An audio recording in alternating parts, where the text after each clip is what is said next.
Bem, pessoal, então, dando seguimento aqui, vamos ainda tratar essa parte introdutória da caracterização ou descaracterização do ato de improbidade. O dolo específico é, de fato, essa grande revolução em que eu preciso demonstrar que o agente praticou o ato com aquele fim proibido, seja de enriquecer ilicitamente, de causar dano ao erário, ou de violar os princípios administrativos. E aí, a gente tem, eu já falei rapidamente, mas eu preciso citar, a vedação à improbidade hermenêutica. Eu até já falava sobre isso antes mesmo da aprovação da lei, no meu livro de licitações. E a gente não pode nunca contestar esse dispositivo por conta da lei do abuso de autoridade. Veja, a lei diz que não configura improbidade a ação ou omissão decorrente de divergência interpretativa da lei, baseada em jurisprudência, ainda que não pacificada, mesmo que não venha a ser posteriormente prevalecente nas decisões dos órgãos de controle ou dos tribunais do Poder Judiciário. Percebam o seguinte: a lei, a nova lei da abuso de autoridade, a lei 13869 de 2019, ela exige o dolo específico. E, ao exigir dolo específico, ela também diz que não caracteriza abuso de autoridade a existência de divergência interpretativa sobre uma norma. Assim como nós nos valemos desta brecha legal, ou desta excludente de ilicitude, nós não podemos contestar isso quanto aos gestores públicos, e me parece bastante razoável, porque improbidade é sinônimo de corrupção, de desonestidade, de má-fé. Como dizer que alguém é deliberadamente corrupto, deliberadamente ímprobo, que agiu deliberadamente de má-fé, se há uma válvula dogmática que dá sustentáculo àquela posição administrativa? Como dizer que alguém age de má-fé se há precedente jurisprudencial que fundamenta aquela ação? Então, a gente não pode caminhar pela contestação disso. Porém, aqui há duas questões práticas importantes. A primeira, eu não tenho dúvida que daqui para frente haverá, muito mais ainda, uma central de produção de pareceres jurídicos, muitas vezes direcionados, voltados para, efetivamente, criar parecer jurídico que legitime determinado comportamento. Porque na área do direito público, a gente sabe que há muitas divergências. Via de regra, sempre haverá ali uma posição que fundamente a medida que o gestor quer tomar. Porém, vai caber ao MP demonstrar que aquele parecer foi deliberadamente fabricado dentro de um contexto de fraude. A existência do parecer por si só não é suficiente, é excludente. A gente, se arguir isso, tem que tomar muito cuidado. Em segundo lugar, a gente tem que atentar, e os gestores atentar para a seguinte perspectiva. Via de regra, a divergência doutrinária vai excluir a improbidade. Entretanto, há situações que, mesmo diante da divergência, o gestor público pode e deve ser responsabilizado, que é nas hipóteses dos entendimentos vinculantes. O artigo 103A da Constituição fala claramente que a administração pública deve seguir a súmula vinculante, as teses de repercussão geral. O gestor público não pode alegar nem o parecerista divergência interpretativa para se excluir disso. E para eu caracterizar o dolo específico, que nós teremos em tese um conflito normativo, o 103A da Constituição mandando cumprir o artigo 1º, parágrafo 8º, dizendo que se não caracteriza a improbidade, nada melhor do que, diante da situação concreta, o MP recomendar especificamente o cumprimento daquele entendimento sob pena de caracterização do dolo específico. Aliás, tem até uma decisão recente do TSE, que é muito importante na área da probidade, falando da importância das recomendações do Ministério Público para a caracterização da má-fé do político. Vou até depois postar lá no nosso grupo essas decisões, tá bom? Então, atenção a esse artigo 1º, parágrafo 8º. Aqui um abraço para a Beisiane, minha assessora lá em Juazeiro, que está ainda em Juazeiro. Um abraço, Beisiane. Prazer te rever aqui virtualmente. Muito bem. Percebam que, dentro dessa perspectiva da caracterização do ato de improbidade, nós temos essa excludente.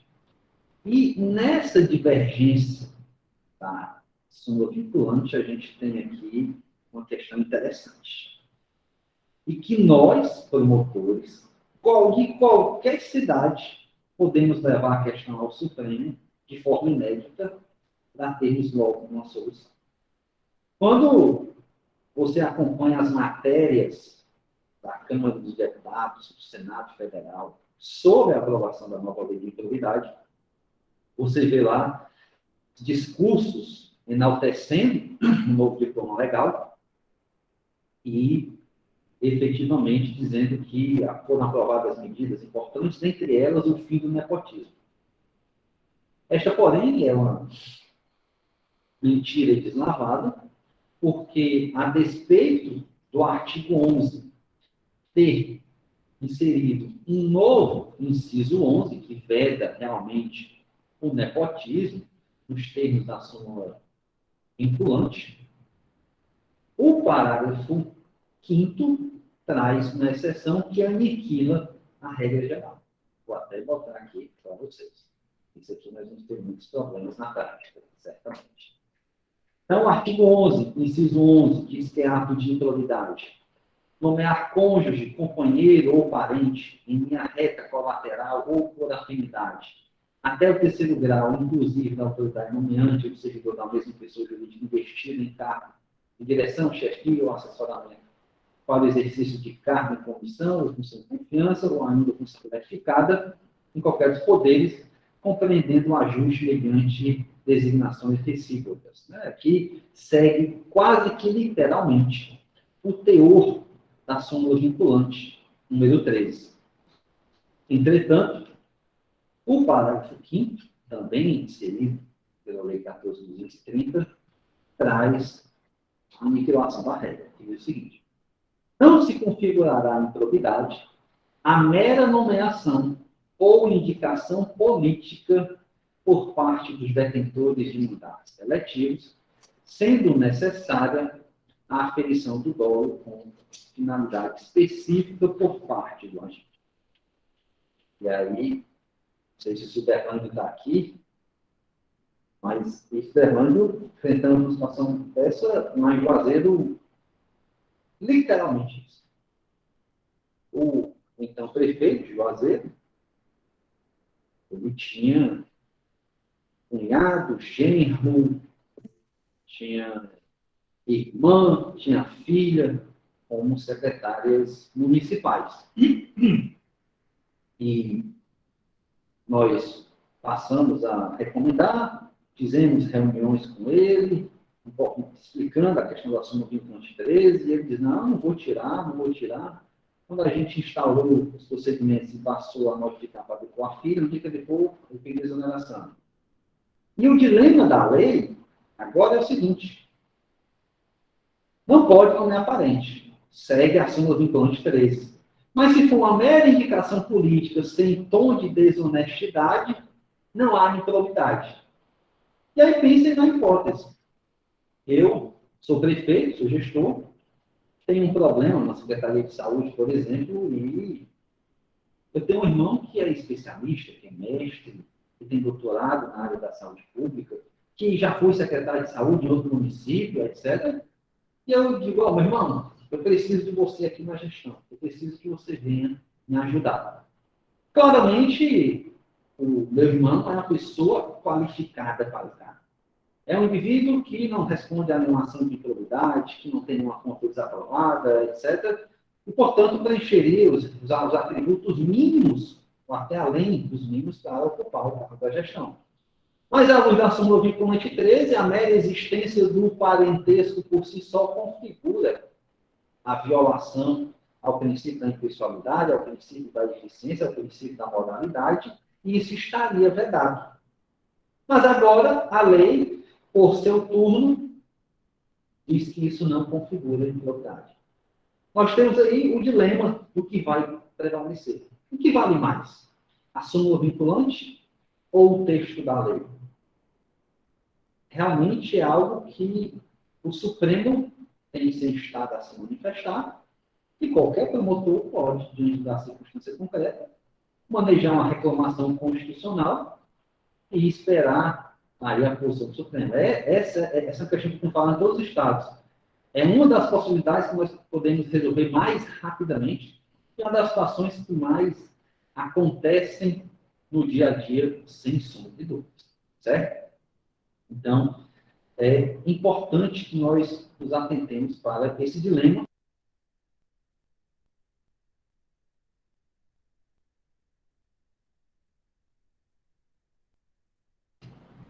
Lucas, meu amigo, à vontade.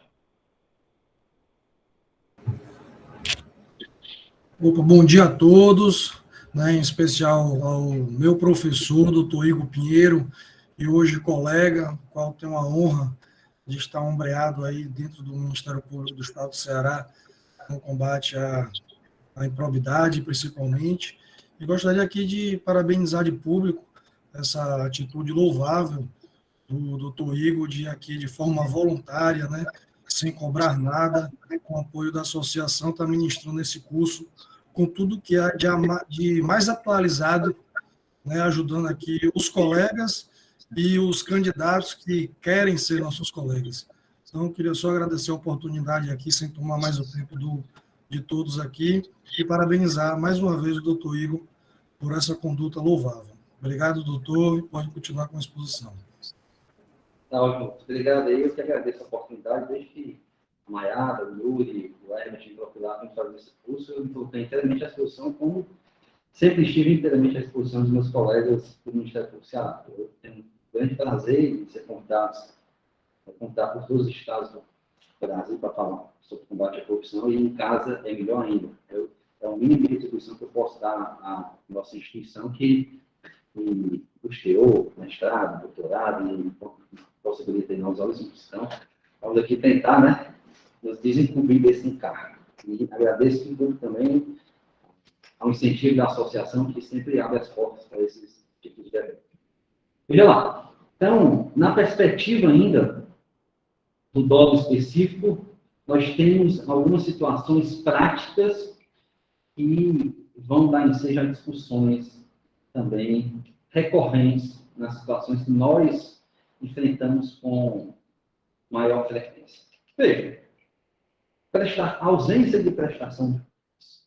Nós sabemos que, ordinariamente, e sempre foi assim, a ausência de prestação de contas configurava ato de improbidade administrativa. E, muitas vezes, o controle era, Tribunal de Contas julgava irregular, não prestando as contas de indivíduo, comunica ao Ministério Público e as ações eram ajuizadas exatamente pela ausência de prestação de contas. Posteriormente, houve uma evolução, um temperamento da jurisprudência muito razoável no sentido, para dizer, olha, não basta simplesmente o não prestar contas. É preciso que, de fato, a gente tenha a não prestação de contas, mas, diante do caso concreto, a possibilidade do indivíduo não prestar contas. Porque nós sabemos que, em muitos casos, existe o chamado desmonte, e o sucessor não dispõe da documentação necessária para prestar contas de atos de trato sucessivo que foram formalizados na gestão anterior. Isso trazia problemas, porque o indivíduo era o novo gestor, não tinha documentação, não poderia prestar contas concretamente e poderia ser acoimado de ímprobo e ser responsabilizado na perspectiva do controle administrativo e na perspectiva da improbidade administrativa.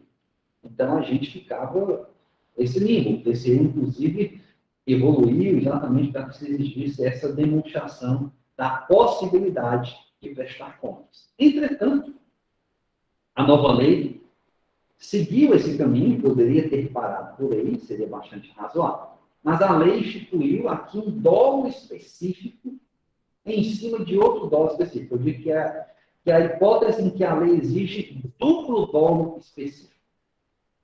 E por que isso? Porque no artigo 11, tá? Inciso 6º, ela diz o seguinte, olha só, que é ato de improbidade que viola os princípios da administração pública, deixar de prestar contas quando esteja obrigado a fazê-lo, desde que disponha das condições para isso, ou seja, beleza, alinhado com a jurisprudência do TCU, aí a parte final, né? Com vistas a ocultar a irregularidade. Então, quando eu agora imputar em tese ação de improbidade porque alguém deixou de prestar contas, eu tenho que demonstrar que o indivíduo, primeiro, tinha condição de fazer isso, alinhamento à jurisprudência do TCU tranquilo. Segundo, que ele fez isso deliberadamente para violar esta obrigação constitucional e legal, dolo específico do artigo 11, parágrafo 1º. E o dolo específico do tipo, com vistas a ocultar alguma irregularidade. Então, é o duplo dolo específico. E este duplo dolo específico, este secundário, ele é manifestamente inconstitucional. E por que eu digo isso? Porque a prestação de contas é uma obrigação constitucional e está regulamentada pela Lei Complementar número 101 de 2000, a nossa conhecida Lei de Responsabilidade Fiscal.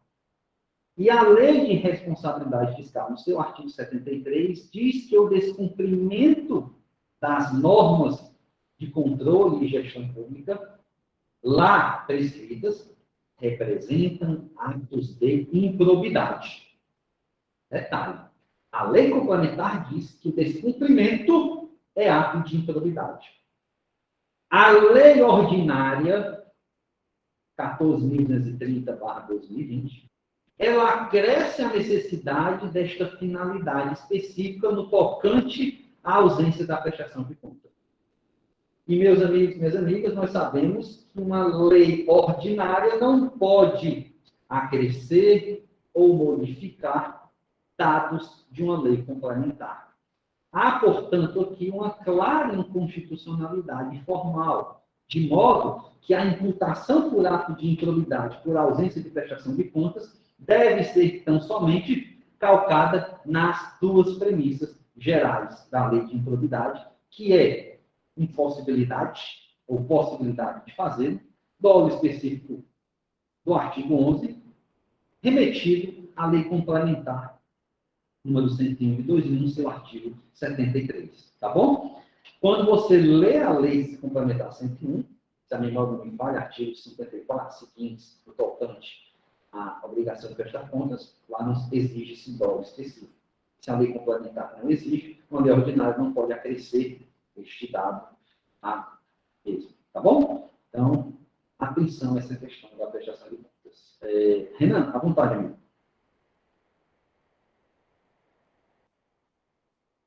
Bom dia a todos, bom dia, colegas, particularmente ao Igor, e igualmente o parabenizo pela louvável iniciativa na formação desse curso, de nos brindar, enfim, nos embevecer com o seu brilhantismo doutrinário, que já é de todos nacionalmente conhecido. Amigo Igor, me permita tratá-lo assim, eu só queria um melhor esclarecimento, e peço desculpas pela minha miopia intelectual, de voltar só à questão do nepotismo, porque você claramente, no seu mais recente livro, Nova Lei de Improbidade Administrativa, comentada pela editora Mizuno, você declara, ou pelo menos assim interpretei, que esse dispositivo, o parágrafo 5º da nova lei, do artigo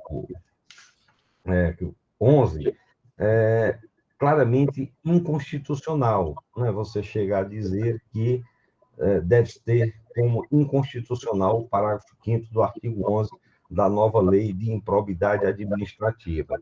Portanto, eu lhe questiono, você reconhece o preceito normativo como inconstitucional, mas enquanto ele assim não for declarado, ele permanece em vigor. Você, por exemplo, como profissional, num processo que caísse às suas mãos e que você não vislumbrasse um desvio de finalidade na nomeação, mas mesmo admitindo a inconstitucionalidade dele, você recomenda a nós, colegas, que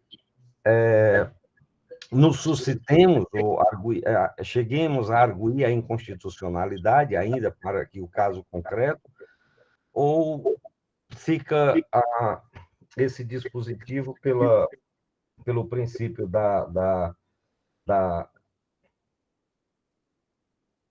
que o professor Luiz Roberto Barroso trata, né, do princípio da presunção de legalidade de uma norma enquanto não declarada inconstitucional. Enfim, eu fiquei assim, repito, e peço desculpas ao colega, reconheço a minha ignorância acadêmica, mas eu só queria ver a sua posição como professor, como doutrinador, ao reconhecer literalmente a inconstitucionalidade desse dispositivo e, ao mesmo tempo, se deparar com uma situação em que haja a incidência dele e aí o membro do Ministério Público faz o quê diante da nomeação de um parente, de um cônjuge em primeiro grau, de um parente em primeiro grau ou de um cônjuge para um cargo. Vou até lhe provocar mais ainda. Para um cargo político de primeiro escalão, por exemplo. Perfeito. Muito obrigado e desculpe se tomei muito tempo e se fui inconveniente com os colegas com a pergunta, mas é porque isso me causa muita preocupação acadêmica. Beleza, obrigado. Obrigado. Sua pergunta foi excelente, tem que dar a oportunidade de tratar de um ponto que a gente vai falar mais agora. De novo, vontade. Não, desculpe, eu estava só retirando a mão. Beleza. Veja, esse é um dilema que nós vamos enfrentar na prática e que tem duas soluções. Veja, eu não tenho dúvida que esse dispositivo é inconstitucional, deixei isso muito claro no livro. Porém, como você bem colocou, as normas têm presunção de constitucionalidade e o gestor que cumpre a lei não pode, a priori, ser punido a título de corrupção por ter cumprido a lei. É porque a corrupção tem um pressuposto básico que é descumprir a lei. E, no caso, há uma válvula excludente explícita que goza da presunção de constitucionalidade. Aliás, o STJ tem reiteradas decisões sobre a absolvição de gestores públicos que cumprem leis que violam diretrizes fixadas pelo Supremo em controle abstrato ou em teses de repercussão geral, como no caso das contratações temporárias, dizendo que não pode condenar por improbidade, ainda que a lei seja, em tese, descumpridora dessas premissas objetivas do Supremo. Isso, inclusive, está afetado em sede de tese de recurso repetitivo pelo STJ, que vai decidir se descumprir ou se cumprir esse tipo de lei que claramente viola teses fixadas pelo Supremo, configura ou não improbidade. Mas até esta decisão, a jurisprudência tranquila no STJ era que isso não caracterizava improbidade exatamente pela inexistência do elemento subjetivo, pela ausência de dolo e pela presunção de constitucionalidade, e diria eu também pela presunção de boa-fé. Academicamente falando, essa é a posição que tem que ser dada, embora a gente saiba que, na prática, o que acontece é a cooptação da Câmara Municipal pelo gestor público municipal, que às vezes aprova aquelas leis de contratações temporárias para todos os cargos, o promotor impugna esse tipo de lei e pede o cancelamento, a suspensão das contratações temporárias para cargos ordinários da gestão pública e imputa também um ato de autoridade. O judiciário acata a anulação das contratações, mas não acata a condenação de impunidade exatamente por isso. Essa diria eu, é a saída mais ortodoxa e mais segura, a priori, portanto, para o promotor não ser acoimado de qualquer abuso, uma imputação de ação de improbidade, mas não haveria abuso, porque há divergência doutrinária, mas eu falo sobre isso, então já estaria fora de abuso de autoridade, porque há divergência doutrinária, mas a jurisprudência pacífica caminha nesse sentido. Porém, Renan, se isso caísse para mim, eu sou muito inquieto, sempre fui muito inquieto na perspectiva de aceitar esses absurdos legislativos, o que eu faria era, digamos, recebi uma representação, recebi uma situação relatando, como você colocou, a nomeação de um cônjuge para ocupar um cargo político de primeiro escalão. E a gente sabe que a jurisprudência, até então majoritária do Supremo, era no sentido de permitir a indicação política para os cargos de primeiro escalão, embora já existam decisões da segunda turma do Supremo, pelo ministro Fachin, pelo ex-ministro Marco Aurélio Melo, no sentido de vedar a nomeação de varões, inclusive para os cargos políticos de primeiro escalão, mas não era a maioria. O que eu faria, efetivamente, seria, em primeiro momento, recomendar ao gestor que ele adotasse, efetivamente, a súmula vinculante 3 na sua inteireza, independente da válvula do parágrafo 5º, e eu atribuiria instrumentalmente a inconstitucionalidade disso, porque a partir daí o gestor teria conhecimento desse ponto de vista. Em havendo desse cumprimento, eu, em primeiro momento, manejaria a reclamação constitucional ao Supremo para tentar exatamente ter a fixação da tese na decisão do Supremo, do que vale. Súmula vinculante 13, o parágrafo 5º, como vai ser dada a adequação. E a partir daí, a partir da decisão positiva do Supremo sendo, se o indivíduo não desonera, aí ele pratica tranquilamente o ato de improbidade, porque está caracterizado o dolo específico, a resistência, na verdade, ao comando de quem interpreta a Constituição. Mas, a prioristicamente, analisando o documento e imputar a ação de improbidade, me parece que é uma ação fadada ao fracasso. Beleza? Não sei se ficou. Vontade. Tá bem, eu agradeço profundamente a sua lúcida explicação e apenas reforço que também você nos orienta nesse seu best-seller, né, que estou com ele em mãos, e gostaria de confirmar com você.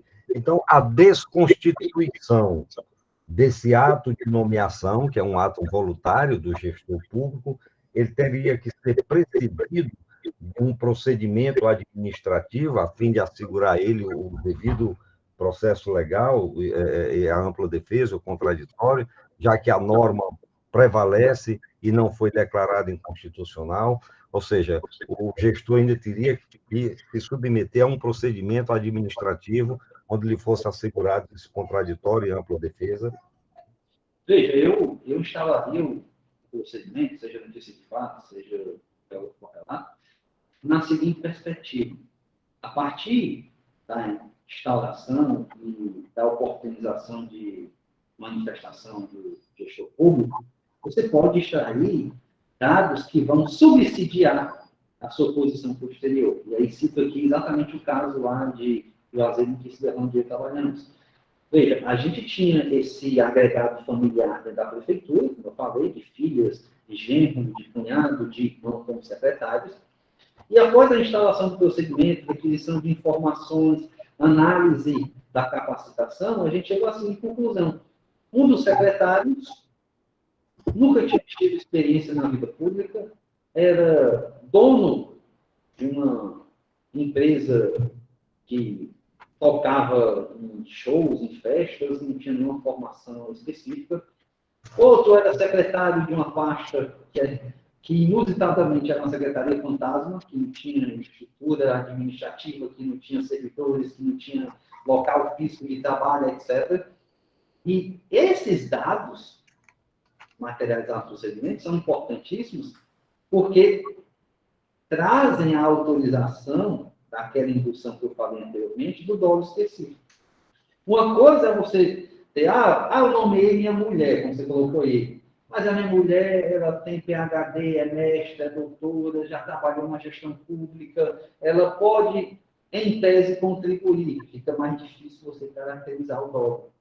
Outra é você ter uma pessoa objetivamente inapta, incapaz para exercer aquela função. Ou ser uma pessoa inidônea, por exemplo.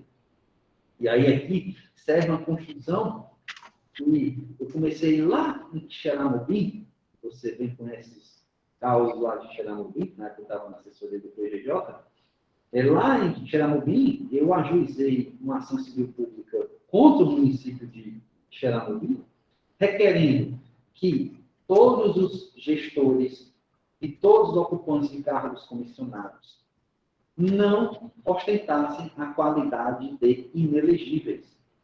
E eu fiz na premissa de que a Constituição Estadual traz esta regra para os servidores estaduais, e eu fiz na premissa, em uma interpretação constitucional, de que se o indivíduo está inelegível, portanto, nem o povo, que é o detentor do poder, pode votar neles e colocá-los em postos de destacada importância para gerir dinheiro público, o gestor não pode, portanto, fazer este atalhamento, esta fraude constitucional, sob pena de violação ao princípio da moralidade administrativa.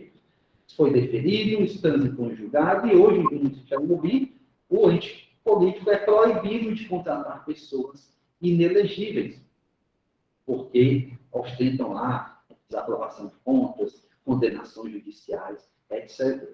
O governo federal, o atual presidente da República, editou um decreto federal, seguindo, inclusive, esta linha, que eu defendo desde 2013 no Ceará, dizendo que pessoas inelegíveis, conforme a lei complementar da 490, não podem ocupar cargos comissionados. Então, a instrução do procedimento te permite exatamente trazer situações claras em que o dolo específico vai ficar muito mais revelado do que simplesmente a existência do parentesco. A existência do parentesco é, à luz da súmula vinculante 13, um dado objetivo da ilegalidade, da desconstituição.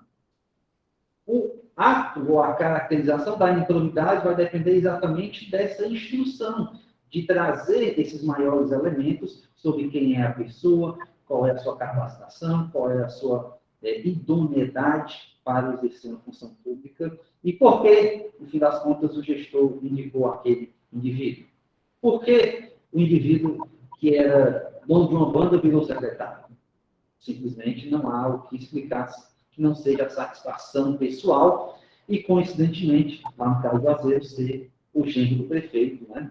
O marido da mulher, o marido da filha do prefeito. Então, com essas induções objetivas que nós falamos a partir de 28 da Convenção de Mérida e a documentação, tudo isso fica muito mais fácil. Beleza?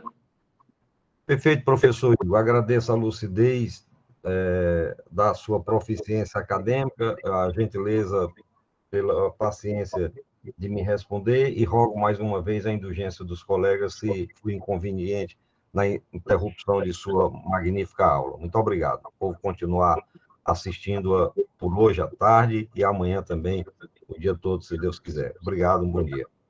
Beleza, gente. Obrigado. Aí, fica à vontade. Todos estão à vontade para fazer os questionamentos. Então, pessoal, essa questão da prestação de contas é também importantíssima. E vejam quantos absurdos nós temos aí que devem ser questionados no Supremo Tribunal Federal. Assim esperamos. Mas, enquanto não, a gente tem que se virar nos 30, né? Tem que aí trabalhar na perspectiva de o que vai e o que não vai ser aplicado.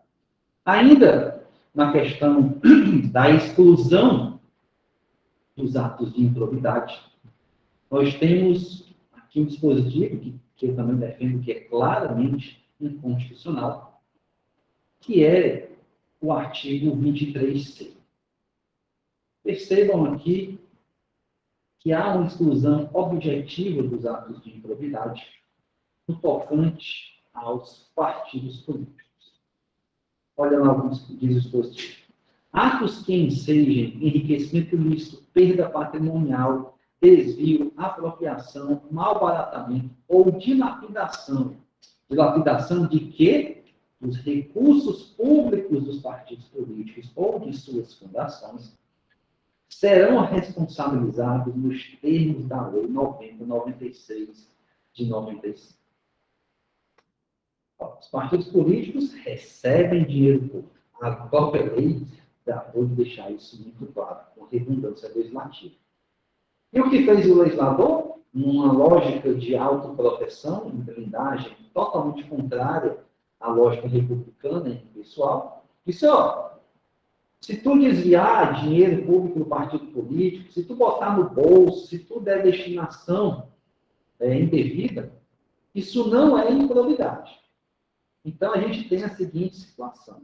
O prefeito que pega o dinheiro da conta da Secretaria de Saúde e deposita na conta dele, na conta da mulher, na conta do filho, ele pratica improbidade.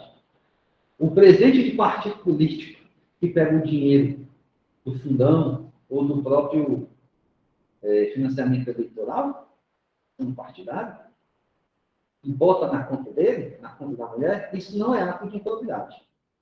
Isso vai ser responsabilizado, diz o artigo 23C, nos termos da Lei 9096 de 95. E aqui nos remete para uma questão importante. Como é esta responsabilização nos termos da lei dos partidos políticos?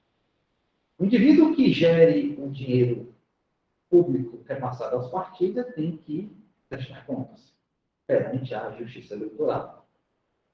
A Justiça Eleitoral, ao julgar estas contas, ela, em reconhecendo ilegalidades, ela pode aplicar duas sanções. Uma multa de até 100% e julgar as contas desaprovadas, gerando a partir daí um efeito de inelegibilidade. Mas o que a Constituição diz sobre os atos de improbidade? Eles devem ser punidos minimamente, com a obrigação de reparar o erário, com a suspensão dos direitos políticos, com a perda da função, sem prejuízo da ação penal. Esses atos representam o crime do artigo 354-A do Código Eleitoral, mas não são mais atos de improbidade. O político profissional está imune à ação de improbidade. Já não bastasse a total ausência de controle e a imoralidade de diversos gastos públicos feitos pelos partidos, porque partido político recebe dinheiro público, não precisa fazer licitação. Partido político recebe dinheiro público, mas não tem que observar a vedação ao nepotismo. O partido político recebe dinheiro público, mas pode financiar políticos profissionais. Nós temos aí exemplos claros. No meu sentido, são extremamente morais. Temos caciques eleitorais, nós temos aí 3 presidenciáveis que recebem salário dos partidos políticos, que a lei autoriza isso. Beleza. Então, esse é um dispositivo que, se caísse para mim, eu arguiria incidentalmente a inconstitucionalidade e ajuizaria a ação de improbidade. Porque a responsabilização feita pelo partido, pela lei dos partidos políticos, ela é claramente insuficiente e idônea. Tá bom? Mas, tá aí. A gente precisa conhecer. Ainda, na perspectiva do dolo específico, meus amigos, aqui é importante também os promotores se atentarem para o artigo 23A. Nós temos que jogar com as armas que temos. Portanto, o 23A nos dá uma ferramenta importantíssima para a construção do dolo específico, que é o 23A, que fala que é dever do poder público oferecer contínua capacitação aos agentes públicos e políticos que atuem com prevenção ou repressão de atos de improbidade. Há, portanto, a necessidade de uma instituição do compliance anticorrupção no âmbito da administração pública. Aquela história, simplesmente, de que o gestor público confia no seu secretário, confia no seu cargo comissionado, que confia na assessoria, ela é verdade somente até um ponto. Gestor, você está cumprindo a lei de integridade? Você capacitou os seus agentes públicos para a nova lei de integridade, para a nova lei de licitações? Não? Então você tem alguns problemas aqui. Porque, Renan, você é penalista e vários outros aqui também sabem disso. Esse dispositivo e o artigo 169 e o artigo 11 da nova lei de licitações transformam mais do que nunca o gestor público em uma espécie de garante legal, um garantidor. A lei traz a obrigação do gestor público capacitar os seus agentes públicos. E a sua omissão deliberada em cumprir essas disposições pode trazer repercussões para si. Porque se eu gestor cumpro a lei, se eu instituo um programa de integridade dentro da minha gestão, se eu fortaleço a minha auditoria, se eu nomeio pessoas que têm capacidade técnica com independência para trabalhar nas controladorias, e, de fato, eu dou carta branca, uma vez descoberto um escândalo, um sistema de corrupção, é muito mais difícil se chegar a um indivíduo, ao gestor, que cumpriu efetivamente, não somente no papel, show programs, que se fala, do que aquele que não cumpriu. O indivíduo, portanto, tem que tomar cautela.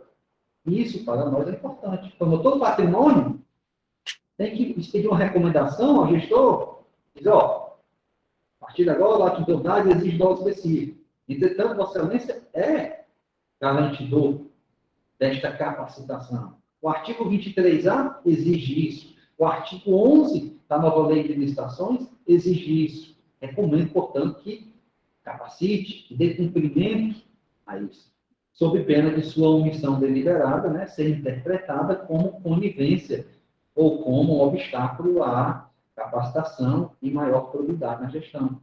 Esse 23A, a despeito de não ter sanção, a lei não traz sanção, diz, a obrigação de fazer isso, aí não sanciona, tem o efeito prático de ser meio caminho andado para caracterização do dolo específico, tá bom? É algo que tem passado também desapercebido por muita gente, essa obrigação legal. Eu vou até botar aqui o artigo 11, eu vou falar sobre depois, mas já que eu coloquei aqui nesse ponto, eu vou botar aqui para a gente, para 14.133.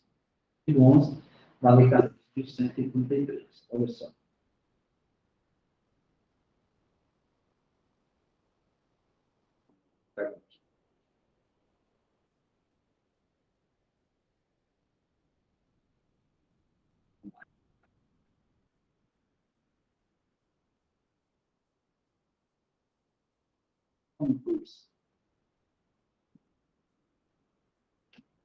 Artigo 11, parágrafo único da lei de licitações.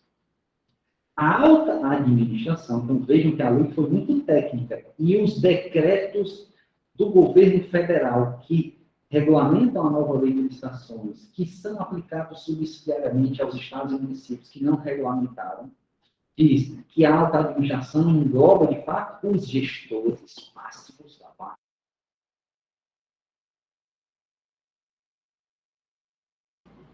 Então, a alta administração do órgão ou entidade, olha só, é responsável. Tem um Igor Assunção desativando meu som o tempo todo. Então, a alta administração é responsável pela governança das contratações e deve, vejam que os verbos são imperativos, deve implementar processos e estruturas, inclusive de gestão de riscos e controles internos, para avaliar, direcionar e monitorar os processos licitatórios e os respectivos,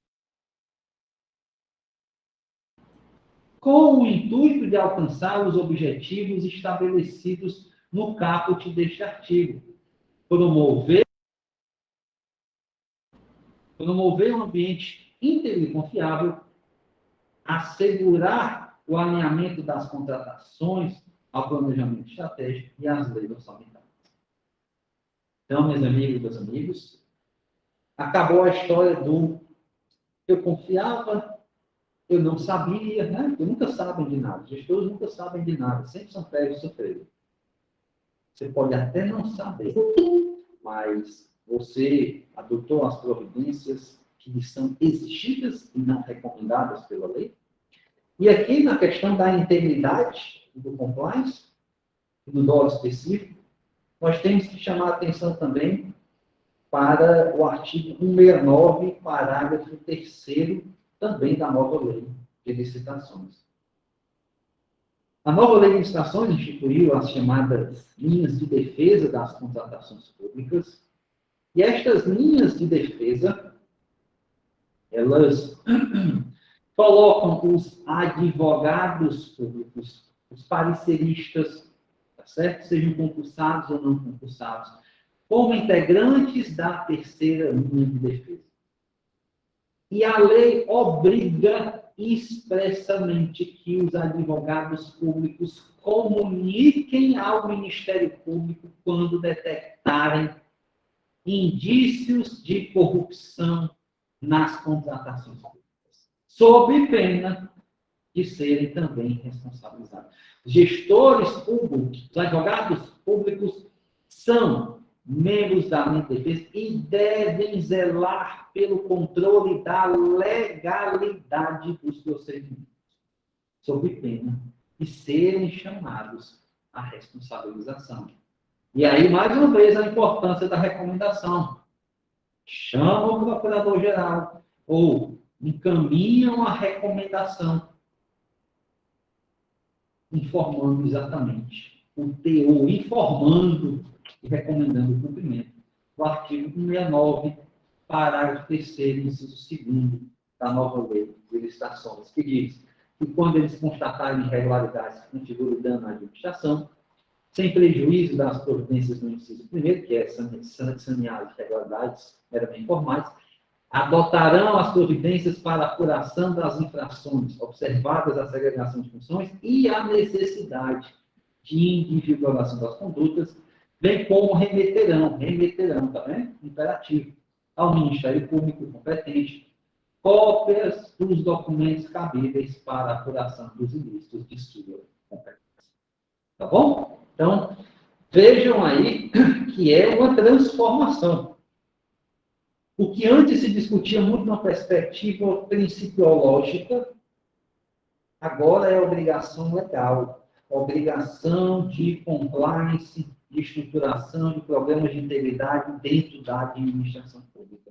Se não fizer, vai ter aí muitos ônus. E burro é quem não faz, diria eu.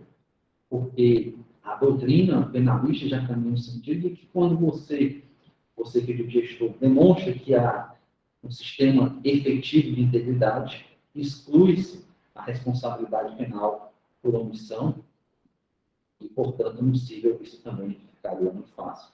E, ainda que haja ali alguma dúvida sobre a excludente da responsabilidade penal, isso pelo menos funciona como uma atenuante genérica disposta no artigo 66 do Código Penal e que deve ser usado, logicamente, na improbidade administrativa, porque o artigo 17.6, se a memória me fala, que trata dos requisitos da motivação da sentença condenatória, diz que o juiz deve considerar na dosimetria da pena as circunstâncias atenuantes e agravantes. Beleza? Então, essa questão dos sistemas de integridade, do dolo específico, é importantíssimo. Luiz, à vontade. Acho que é o Luiz. À vontade. É o Luiz Alcântara, né? Luiz, à vontade.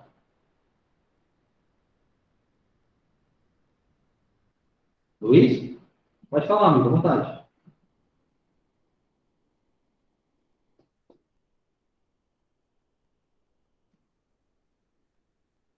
Isso. Estão me ouvindo? Estamos ouvindo agora, vontade. Alô? Oi, estamos ouvindo. Estão me ouvindo? Alô?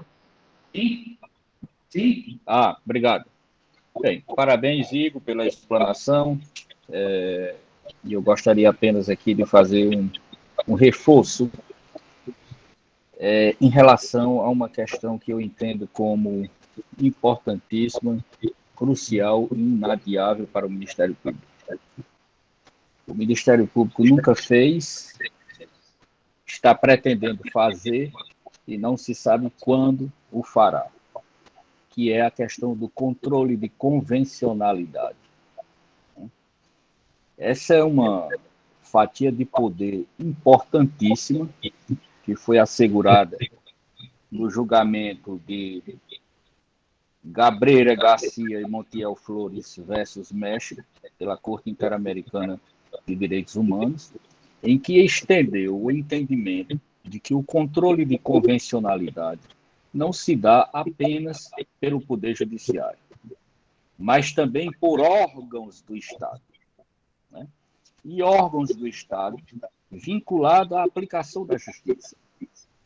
Dentre esses, nós poderíamos citar o próprio Poder Judiciário, que faz o controle de convencionalidade e o controle de constitucionalidade, mas, além disso, a Polícia Judiciária, a Defensoria Pública e o Ministério Público. Né?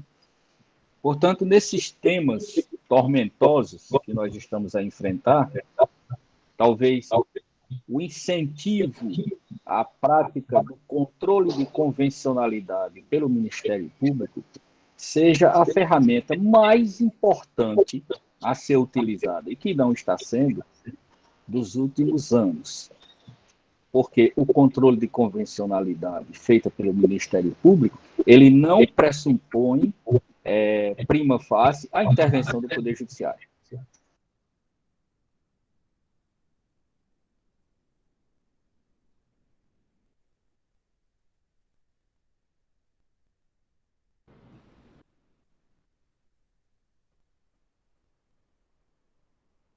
O som do Luiz foi cortado. Eu estava acabando de falar, eu acho. Luiz, desativa o teu microfone, por favor. Cortou no meio. Você estava falando que o MP não usava, que antes. Então, em resumo, seria externar essa preocupação, no sentido de que nós, integrantes do Ministério Público do Estado do Ceará, e a administração, obviamente, encoraje todos os colegas a utilizarem esse instrumento do controle de convencionalidade.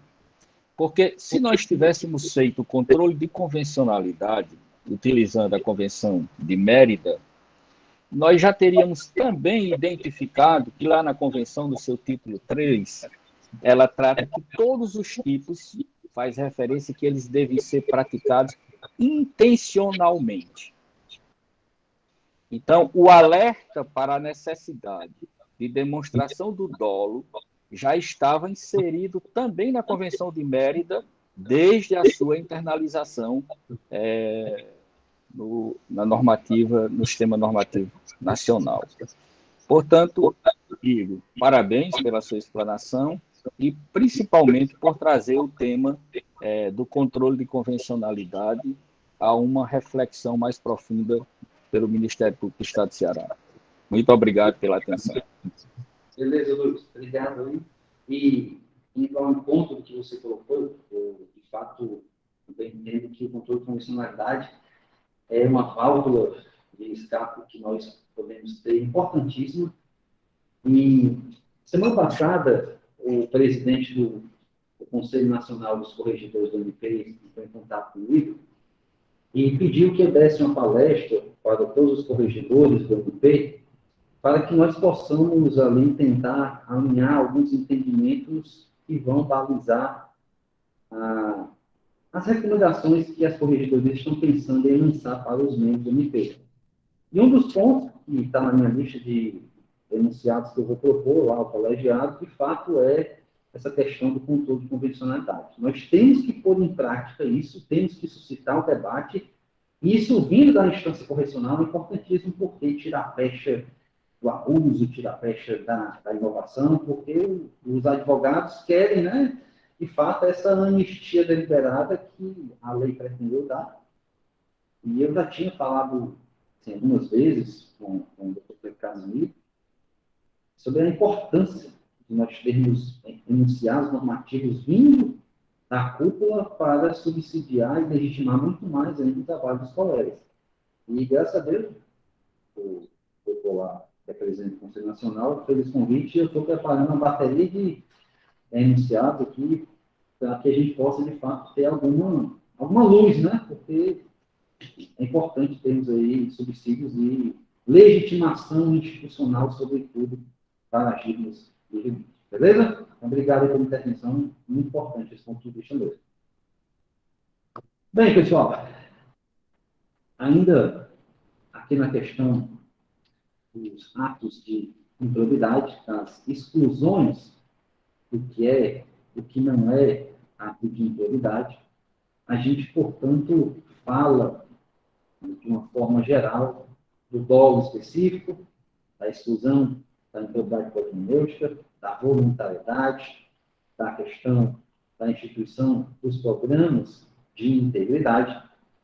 E aí, eu encerro essa primeira parte por aqui, e à tarde nós vamos dar seguimento em alguns pontos também importantes sobre a possibilidade, ainda ou não, da prática de atos de improbidade fora do exercício da função pública, das modificações do ato de improbidade, da exclusão sancionatória das pessoas jurídicas em determinadas hipóteses e das questões processuais que também são muito intricadas e vão gerar muito problema no nosso dia a dia. Então, queria aqui reforçar, às 13 horas, todos concordaram, nós retomamos, porque, como eu disse, eu tenho um compromisso inadiável às 16 horas, compromisso médico, não posso faltar, tá bom? Então, 13 horas, retomamos. Luiz, você quer falar mais alguma coisa ou é só que permaneceu aí a mãozinha?